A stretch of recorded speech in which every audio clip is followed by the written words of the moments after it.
Welcome to the Taylor Made Tasty podcast. I'm Taylor, retired serial quitter turned goal boss coach, speaker, and consultant.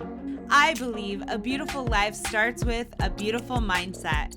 Join me as we amplify confidence, resilience, and actionable tools on the road to quit quitting on you and your vision.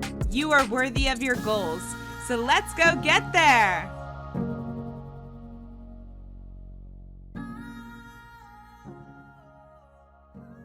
Hey y'all, welcome back to another episode of Taylor Made Tasty, the podcast. Happy New Year. Can you believe it is 2023? As always, I am wishing you a successful, bountiful, and love-filled year ahead. If you are anything like me in years past, I would approach the new year with all things I wanted to accomplish. And honestly, most years that included some sort of weight loss and or fitness goal to help me get to said weight loss goal. And I want this episode to empower you to look beyond weight loss goals as the reason to be moving your body, to see movement and fitness as an appreciation and self-love act for your body. Sometimes the mental piece of that idea is harder than actually doing the act of working out. Sometimes it is hard to even get the courage to step into the gym. And that is why my guest, Lindsay Johnson and I will be talking about finding your place in the fitness world when you are plus size.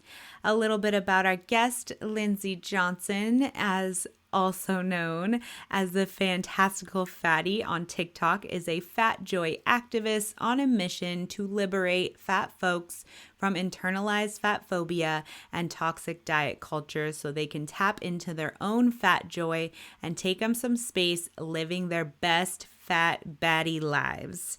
Lindsay uses TikTok and their podcast Fantastical Fatties, launching this month, to educate folks on the absurdity of fat phobia, the misinformation about weight cycling and health, and shifting you from viewing movement and exercise as a punishment or painful to something joyful, confidence building, and self-affirming. Please help me welcome Lindsay to the show, and let's get into it. Hi, Lindsay. Welcome to the podcast. Hello. I am so excited to have you here today. So in my online space, I feel as though I've built a community around the idea of loving yourself while you're working on yourself, to enter the process of that with love and the best self-acceptance mindset possible as you work on your goals. But I think one of the hardest aspects that I found is with my clientele is that it can be around movement, and whether you've previously had the different physical capabilities, or you're comparing yourself to a different version of you where it maybe quote unquote wasn't so hard, or you're just working out for the first time and you feel awkward and unsure. And there's a lot of mindset that comes into play before you even lace up your shoes and fight with your sports bra. Yep. And if somebody is just starting to step into the fitness or like movement space, how would you help them through those mental blocks or that like mental warfare that can go on before you even start? Oof. Mental warfare. What a great line. I love how there's the image of mental warfare plus the battle of the sports bra. Yeah. Hand in Like, hand. can I just say, hand in hand, if you're a person in a bigger body like I am, like, don't put your sports bra on when you're still wet out of the shower, or, take it off when you're sweaty. Like, just, unless you have that bonus arm workout. Yes. Pro that tip. bonus cardio workout. But I love your line about loving yourself as you're working on yourself. And I think for a lot of folks who are getting back into fitness, starting fitness for the first time, it can be really intimidating. There can be an intimidation factor when it comes to getting into fitness spaces. There can be a lack of trust in our own bodies and trusting what our bodies can and cannot do. And I think that the greatest place to start always is like with the first smallest step. We want to look at introducing or reintroducing fitness into our lives as something that is progressive, and we are allowed to start exactly where we're at. We do not have to go all pain, no gain, all in, all or nothing. If you start with, today I'm going to stretch, like that's great. Just start introducing it into your life and letting it become your time with you in your body, testing and trying what feels good. And just remember that everyone is running their own race, as they say. You don't need to do what other people are doing. Find a way to get started as gently as you need and then progress. I love that word so much because it's so true. And when you're first starting almost anything, I feel like it's human nature to want the finish line, right? Like, oh, I just want to be there already, whatever it is, like the career goals, the financial goals, all the things, right? But the progression in that you're starting where you are and knowing that consistency and bringing that in over time is going to get you Yeah. there, but it's going to look like your own journey. Yes, 100%. It is knowing that. And it is knowing that, it's sort of like we often use fitness as a punishment, right? To work off something we ate, or especially over the holidays and coming into the new year to compensate for, quote unquote, overindulging. And you know what? Live your lives, friends. Like, stop judging what you're eating. Okay. And so we have this, it's like a way to, atone for other parts of our life. And exercise should not be a punishment. Fitness should not ever be a punishment. It should be something that empowers and lifts you up, right? And so when we even use the word consistency, I think that can trigger for a lot of people guilt and shame and an all or nothing attitude. And it doesn't need to be like that. And all or something is great. I host workouts 3 days a week on TikTok with my fantastical fatty community. And there are days sometimes where I show up and I'm like, you guys, I am tired. My knee is hurting today. We're just going to stretch it out while we talk in the comments, because it's all or something. It's not all or nothing. So I'm still showing up, but I'm honoring my body.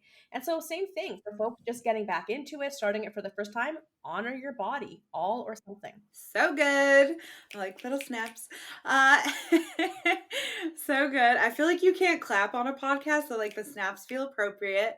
Uh, so, in speaking from my own experience, that when I started to personally develop many years ago and start to step into my own, and I feel like my novice brain told me that you mentioned this, like, I have to work out because that's how you burn this off, or that's how you lose weight. And it was that coming from that, I have to, right?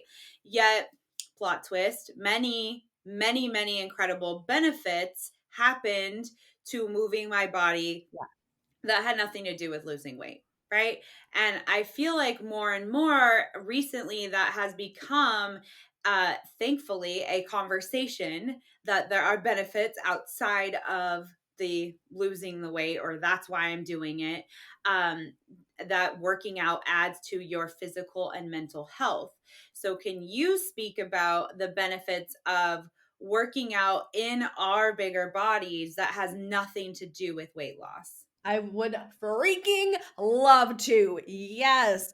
So, anybody who is in a bigger body and has attempted to lose weight has probably heard you can't outrun a bad diet, right? And they say it should be 80% nutrition, 20% exercise if you want to lose weight. Blah, bitty freaking blah. The reason they say that, friends, is because exercise does not lead to weight loss. I'm going to repeat that again. Exercise does not lead to weight loss. Whoa, mind blowing moment. Holy smokes. So then why the heck am I exercising? Exactly. So then why do we exercise? It's not for weight loss, friends. It is for mental health, it is for physical health, right? It is for keeping bone density. It is for keeping your joints mobile. It is to sleep better. It is to have, if you're like me and like ADHD, it is to have that dopamine release that my brain refuses to make on its own, right? There are so many physical, mental, and even social benefits to exercise that we need to look at, and we have to take weight loss off the table, because when we put weight loss on the table, we look at exercise as punishment. When we take it off, we look at it as health. And a really great book that helped me understand that finally was Health at Every Size. And it talked about really how much of our health is really out of our control and comes down to genetics and comes down to environment and comes down to stress. Oh my gosh, the stress release that comes, or stress relief, sorry, that comes with exercise. So if this is a new concept to you, what? Exercise doesn't lead to weight loss? Pick up Health at Every Size, give it a read. Give it a read and think about, if I'm not doing this to lose weight, then what am I doing it for? And so, yeah, for me, it's my mental health, it's my physical health. Also, really interesting sidebar. There were some cool studies that were done, and when women focused on strength training over weight loss, they noticed a reduction in eating disorders. They noticed a drastic reduction in obsession with food, and in a constant objectification and obsession with their body. And then there was a massive increase in body image and confidence, because they were focused not on what their body didn't look like, they were focused on what their body could do. So, strength training just for the body image and confidence boost, and to stop freaking obsessing about your weight and about your diet. I think I started to come to a place of like, what am I capable of? Which brought me to my current journey, which I'm training to run a marathon Yes. in the body that I have now. I'm not waiting for anything. And so Yeah. and it's about like, what am I Yep. capable of? How far can I run? Can I, do this? Can I do this goal? Can I get to this finish line? And as you progress, you do see that your capabilities match the incredible effort that you've put into that goal. 1000%. Can I speak into that for just a moment? Yeah, absolutely. So one of my dreams always has been to complete a triathlon, to do a triathlon. And I always thought, because who do we see represented in triathlon? Very thin, very svelte, very fit people. And I thought, well, I can't do this. I have to lose weight first. And it was actually another friend of mine who's also in a bigger body that said, "Hey, I'm going to do a triathlon. You want to join?" I was like, "Yes, let's do this thing." And so I committed, I signed up, I picked a training program. I had 8 months to train, and I will tell you, I ran not one, but two triathlons at 230 pounds. I was not small. And I did it, and I completed it. And was I last? No. Was I second last? Last, yes. But did I finish when there were a bunch of people who quit during the swim or quit during the bike? Absolutely. And so again, it's like when it's not about beating anybody, not about competing, not about looking a certain way, it's that I want to do this thing, setting a goal, training for it. Yeah, my body was perfectly capable of doing that. And I'll tell you, I did have people that planted seeds of doubt. Like when I started training for the swim portion, I realized while I enjoy being in the water, I cannot swim for endurance worth a darn. I was dying. And so I booked a swimming lesson with a trainer to help me work on my form and get more efficient in the water. And I think she was doing that like reverse psychology thing where she tells you you're terrible, so you'll hire her, that personal trainers can do. But she really was like, "Oh, you better train or you're going to have a hard time." Like she just was like putting all these terrible, like, you can't do it and you better work really hard. And because she took one look at my size and immediately wrote me off. And that is something that does happen in the fitness industry, right? In people in bigger body, the assumption is you're lazy, you don't want to work out, you don't want to be fit, you can't do it. And it's so not true. You really can. Bigger body people can be athletes, and in fact are athletes. And like you mentioned, society has shown us pictures and videos our whole lives of people that maybe don't look like us, that are the picture of, you know, what we've been told that health looks like. These are the pictures of health, and this is what you need to look like in order to complete things like a marathon or a triathlon, which, by the way, incredible. That's on the list too. So I'm excited for that. Yes.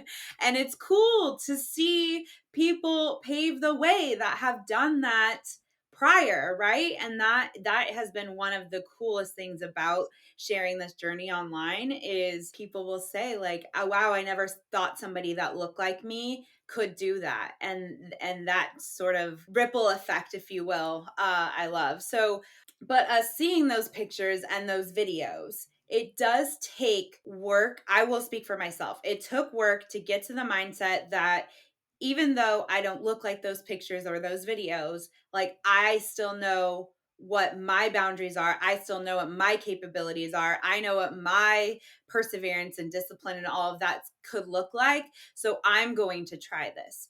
And when they don't feel like they necessarily match someone that's people that walk into a cycle studio or walk into a gym, if they don't feel like they match what those people look like, how would you empower someone to even start when they don't feel like they belong to begin with? Okay, so I will tell you that is a tough one, and one that I still am working on personally myself.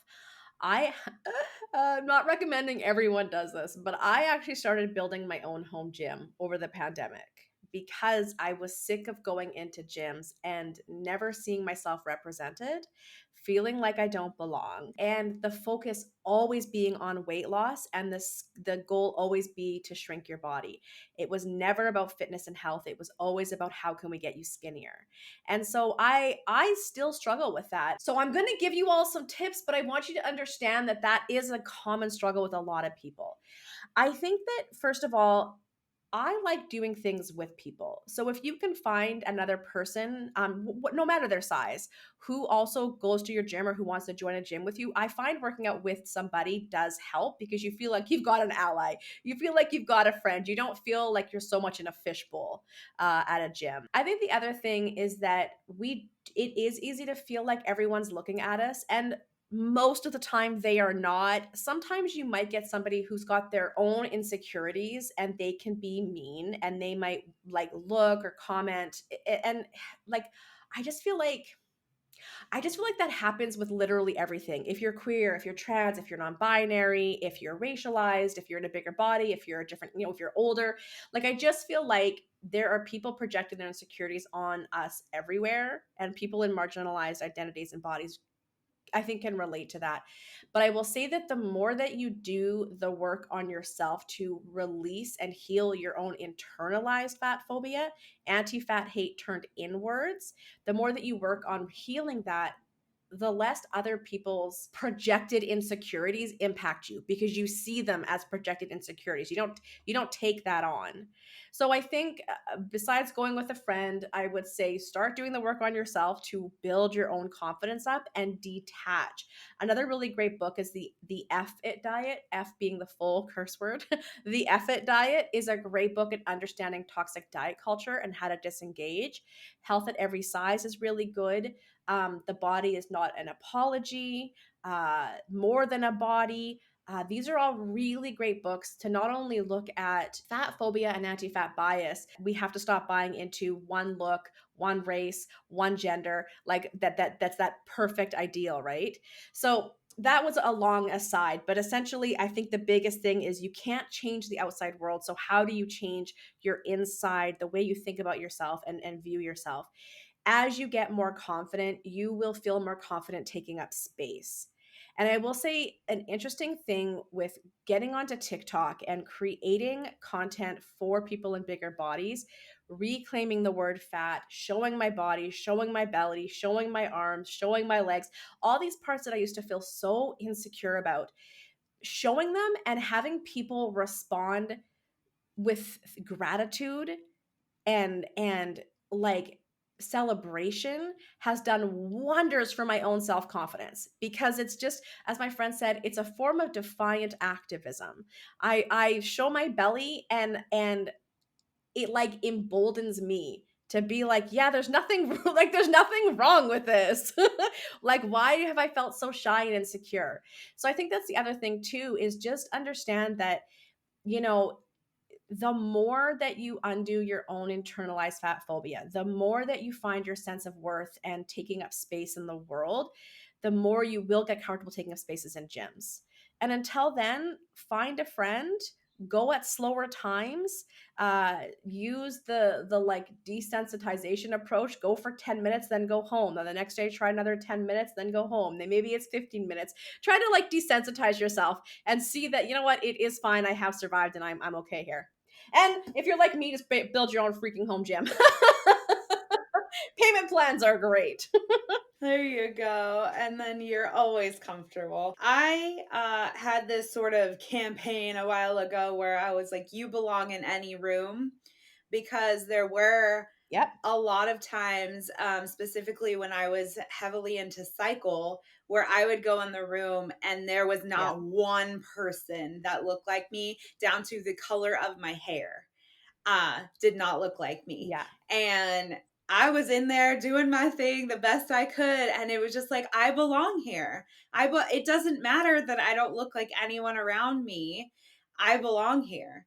And it takes a lot of work to get to that point, but it's like you belong in any, whether that's a cycle room, a board room, any type Yep. of room, right? Like you belong there, and you're worth taking up that space and using your voice. And that reminds me of something that I should have given as a suggestion as well, which is join a community of like plus size athletes, plus size fitness people. Like I'm a part of this really great one hosted by Louise Green over at Big Fit Girl. Oh my gosh. I say it a million times a day and I'm forgetting a Big Fit Girl. She also has a great book, by the way, about unleashing your inner athlete. Big Fit Girl. And it is a plus size fitness community. And while everybody works out on their own, we first of all have a program that's geared with a plus size body in mind that we follow. And we have each other that we're interacting with and like group calls and things. And so again, even though at the gym, they may not be there, having that community around you led by a plus size trainer herself, like that's so empowering. So whether you come check out Big Fit Girl, she's got a fantastic app and community, or you just find another one that's local to you, check out some Facebook groups, right? Check out what else is going on. We are starting to see more size inclusivity show up here and there in the fitness world. And myself and a lot of other people are working hard to expand that. So you yourself going to a gym is you communicating to the gym, hey, fat people want to be here too, make space for us. So, you know, you are literally a part of the solution at a systemic level when you take up space in these spaces. We did talk about starting where you are. And a lot of that, I believe, is like staying in your own lane, because a lot Mm-hmm. of comparison can come into play when we are starting at any goal, any level, right? Yeah. And we have to remind ourselves, like you said, it's a process, right? So working out is like a learning Yep. process. You have to learn what you even like. Just because somebody else is doing it doesn't mean that you're going to like doing it. So you're Yep. learning what you like. You're learning how to move your body differently, what you're Yes. Yep. capable of, how, some days you want to push yourself, some days you want to, like you said, I'm just going to show up and I'm going to stretch. But it's the idea of starting somewhere and starting where you are, right? So how can we help listeners feel that confidence to just start where they are? That is a great question. You know, and it's not an easy answer because I think that everybody's reason for holding back is so individual and so personal. So I think if you can tap into why you're not starting, like what's holding you back, do a little bit of thought work first. Clear out the bramble bushes in your brain and your mindset of why you're not already doing it. You know, really think about, what is my relationship with movement? What is my relationship with my body? Has it been a mean one? Have I been cruel to myself and my body? Have I looked at movement as a punishment and not something joyful that's a part of me and a part of how I want to spend my time, right? So I think doing a little bit of thought work is really important.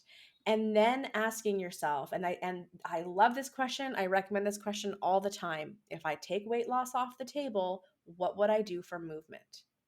And understanding that, like you said, there's no right or wrong movement. It's whatever movement feels good for you. I was just talking with somebody who's a part of a running program, and she's discovered she hates running. She describes it as torture, and she's doing a it's like an interval where you run, walk, run, walk. I'm like, well, great, throw on Spotify or some music videos, and when it's a run interval, dance a little faster, and when it's a walk interval, dance a little slower, right? Like, there's like, you don't have to run, you can dance to your favorite playlist and get a great cardio workout, right? So really just think, if weight loss wasn't on the table, if I could do anything to move my body in a way that felt good, what would it be? And so clear out the brambles, ask yourself what you love to do, and then go follow other fat creators who are in the space of movement. Pilates, yoga, dance, running, weightlifting, I was going to say Zumba. Yeah, Zumba. I was confusing Roomba and Zumba in my head for a second. Zumba or martial arts or, whatever it is, go follow other fat creators because they're out there doing these things, and let that inspire you, and let yourself be reflected back in your phone, right? Of someone else with a similar body type doing these workouts. And it's that, again, progressive thought work. What do you want out of movement? Follow people and just start to see yourself doing it, and then start doing it. And part of that capability could come from seeing somebody else do it first. Like, oh, wow. 100%. They're paving the way. They can do it. Like, let me see what I'm capable of. That's why I started building my home gym, because I was following some great fat strength training athletes. And every time I would go to my gym, the where all the strength training equipment was all full of dudes grunting and yelling and dropping weights and clanging and banging. And I felt so uncomfortable, intimidated there. I was like, screw that. I'm just going to build my own home gym and add to it as I need. That's what I did. But it started with following people. And I was like, yeah, like, strength training, any size person can be doing strength training. And for me personally, it's not everyone's bag, but I love strength training. Yeah, definitely. I hate running though, Taylor. Hate it. It's torture. I hate it. I feel that way some days too. It's okay. So the goal of this episode is to help find our listeners their place in the fitness world when you are plus size. And if you were to recommend one simple action today towards that goal, what would it be? Put on your shoes and go for a walk. Put on your shoes and go for a walk. Start somewhere. Boom. Right? Mm-hmm. I mean, what else can I say besides what I've already said, right? One simple thing: put on your shoes and go for a walk. Throw on a podcast that you love, or an audiobook, and commit to saying, this is my me time with my body. I'm going to throw on something entertaining if that's what you like. I love listening to audiobooks, and I love going first thing in the morning and just getting outside and being in my body and being in nature and just celebrating this time with myself. I agree completely. Yes. Nature therapy. Heck yeah. Is real. Yes. Well, I appreciate you being here, and I know that our listeners would love to connect with you. If you want to share a little bit about you and your business and how we can connect with you. Abso-freaking-lutely. So, yes, come and follow me over on TikTok. My account is Fantastical Fatty. We explore all things, the fat phobia, diet culture, anti-fat bias side of things, but we do explore that. But mostly this account, and why I'm here, is to help you tap into your fat joy, regain a sense of joyful movement, and feeling confident taking up space in the world. So come follow me on Fantastical Fatty. We do workouts, joyful movement power hour workouts on Sunday, Wednesday, and Friday at 8:30 a.m. Pacific. When you're on my email list, you get the workouts ahead of time. Oh, we also have a playlist on Spotify, Fantastical Fatty playlist on Spotify that we use for our workouts, but anyone can download that. So yeah, just get on my email list, come follow me, and just start letting me be one of the many people in your world who helps you feel awesome in your body and helps you feel emboldened to take up space. Thank you. This was a beautiful conversation about finding your place in the fitness world when you are plus size. And I appreciate your perspective and learning from you today. Thank you so much, Lindsay. You're so welcome. Thanks for having me. All right, y'all. It is time for the quote of the episode. And this quote is from Oprah herself. The more you praise and celebrate your life, the more there is in life to celebrate. Take that into your week, your month, and maybe even your year, and elevate the praise and celebration of all your body does for you. As always, thank you for being here. Thank you for being in my community. I'm so glad you showed up today, and let's go get there. Look at you, crushing it. Thank you for joining me for another episode of the Tailor Made Tasty podcast. My hope is you always leave with a takeaway to implement in your own goal-crushing journey. I would love if you could take a moment to leave a review. And if you're looking for a community of goal boss badasses just like you, be sure to check out tailormadetasty.com/membership.